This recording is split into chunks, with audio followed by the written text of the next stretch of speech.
5 సార్లు అస్సాం నుంచి రాజ్యసభకు ప్రాతినిధ్యం వహించిన మన్మోహన్ సింగ్ ప్రధానిగా, ఆర్థిక మంత్రిగా, రాజ్యసభ సభ్యుడిగా, వాణిజ్య మంత్రిత్వ శాఖ సలహాదారుగా, ఆర్థిక శాఖ ప్రధాన సలహాదారుగా, ఆర్థిక మంత్రిత్వ శాఖ కార్యదర్శిగా, ప్రణాళికా సంఘం చైర్మన్ గా, ఆర్బీఐ గవర్నర్ గా, ప్రధాని సలహాదారుగా, యూనివర్సిటీ గ్రాంట్స్ కమిటీ చైర్మన్ గా విశేష సేవలు అందించారు. ఆయన గురించి ఒక్క వీడియోలో చెప్పాలంటే చాలా సమయం పట్టుద్ది. అందుకే ఈ వీడియో తక్కువ సమయంలో ఆయన గురించి ఎక్కువ సమాచారం తెలుసుకోవాలంటే ఈ వీడియో మొత్తం చూసేయండి. మన్మోహన్ సింగ్ గారు భారతదేశ చరిత్రలో ఒక అత్యంత గౌరవనీయమైన నేతగా నిలిచారు. ఆయన ఆర్థిక రంగంలో చేసిన సంస్కరణలు, సామాన్య జీవితంలో సాధించిన విజయాలు, ఆయన వ్యక్తిత్వం ప్రతి ఒక్కరికి స్ఫూర్తినిచ్చాయి. పుట్టుక మరియు బాల్యం. మన్మోహన్ సింగ్ గారు 1932 సెప్టెంబర్ 26న పాకిస్తాన్లోని పంజాబ్ ప్రాంతంలో గహ్ అనే చిన్న గ్రామంలో జన్మించారు. ఆయన కుటుంబం అతి సాధారణమైన పరిస్థితుల్లో జీవించింది. అప్పటి భారతదేశానికి స్వాతంత్రం రాలేదు.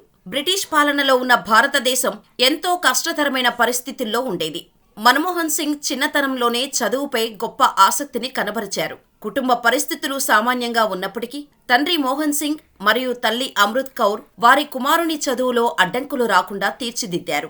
మన్మోహన్ గారి బాల్యం ప్రామాణికమైన పాఠశాలలో కాకుండా గ్రామీణ పాఠశాలలో ప్రారంభమైంది. చిన్ననాటి నుంచే ఆయన తన నైపుణ్యాలను మెరుగుపరుచుకునేందుకు కృషి చేసేవారు. విద్యా ప్రస్థానం. 1947లో భారతదేశానికి స్వాతంత్రం వచ్చినప్పుడు మన్మోహన్ సింగ్ కుటుంబం భారత్కు వలస వచ్చింది. ఆ సమయంలో కుటుంబానికి ఆర్థిక స్థిరత్వం లేని పరిస్థితుల్లోనూ ఆయన చదువు కొనసాగించగలిగారు. పాట్నా విశ్వవిద్యాలయం. మన్మోహన్ సింగ్ గారు పాట్నా విశ్వవిద్యాలయంలో మొదటిగా తన విద్యను కొనసాగించారు. ఇక్కడి నుంచి ఆయన ఆర్థిక శాస్త్రంపై తన అభిరుచిని తీర్చుకున్నారు. ప్రతిదినం గంటల తరబడి చదవటం, పరిశోధనలు చేయటం ఆయనకు అలవాటుగా మారింది. కేంబ్రిడ్జ్ మరియు ఆక్స్ఫర్డ్ విద్యాసంస్థలు. తరువాత ఆయనకు కేంబ్రిడ్జ్ విశ్వవిద్యాలయంలో పఠన అవకాశం లభించింది. ఇక్కడ ఆయన ఆర్థిక శాస్త్రంలో ఉద్గ్రదితమైన విజ్ఞానం పొందారు. అతని విద్యాభ్యాసం గణనీయమైన దశకు చేరింది. ఆ తర్వాత ఆక్స్ఫర్డ్ విశ్వవిద్యాలయంలోనూ ఆయన విద్యను కొనసాగించారు.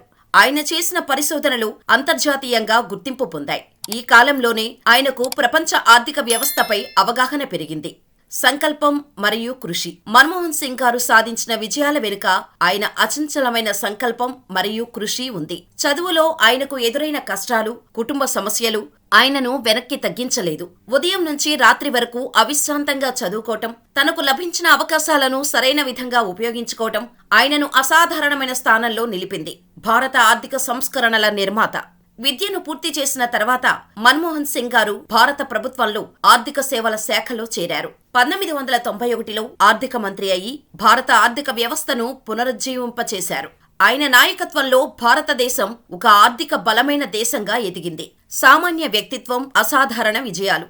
మన్మోహన్ సింగ్ గారి జీవితంలో మనం నేర్చుకోవాల్సిన ముఖ్యమైన పాఠం, సాధారణమైన వ్యక్తిత్వం ఉంటే కూడా అసాధారణ విజయాలు సాధించవచ్చు. వ్యక్తిగత జీవితంలో ఆయన ఎల్లప్పుడూ నిగ్రహం, నిష్ఠ, నిజాయితీగా నిలబడ్డారు. మన్మోహన్ సింగ్ గారు ఎప్పటికీ తన సాధారణ జీవనశైలి మరియు నిజాయితీకి ప్రసిద్ధి చెందారు. ప్రధానమంత్రిగా ఉన్నప్పటికీ ఆయన ఎప్పుడూ అధిక సంపద లేదా విలాసవంతమైన జీవితంతో అనుబంధం కలిగి ఉండలేదు. Bank balance. మన్మోహన్ సింగ్ గారి ఆర్థిక పరిస్థితి ఆయన సాధారణ జీవనశైలిని ప్రతిబింబిస్తోంది. ఆయన ఎప్పుడూ ధన సంపాదనపై దృష్టి పెట్టలేదు. ప్రధానమంత్రి పదవిలో ఉన్నప్పుడు కూడా ఆయన ప్రకటించిన ఆస్తులు చాలా పరిమితంగా ఉండేవి. ఇది ఆయన నిష్పాక్షికతకు, పారదర్శకతకు నిదర్శనం. కార్లు మరియు విలాసాలు. మన్మోహన్ సింగ్ గారు ఎప్పుడూ విలాసవంతమైన కార్లు లేదా వ్యక్తిగత సంపద గురించి ఆసక్తి చూపలేదు. ఆయన ప్రజాసేవకు అంకితమైన వ్యక్తి.